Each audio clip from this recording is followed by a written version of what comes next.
கண் எந்த நீலே பட்டாலும் உயிர் நோக துடித்தாயே.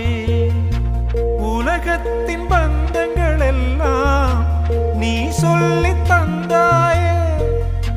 பிறப்புக்கும் இறப்புக்கும் இடையில் வழி நடத்தி சென்றாயே.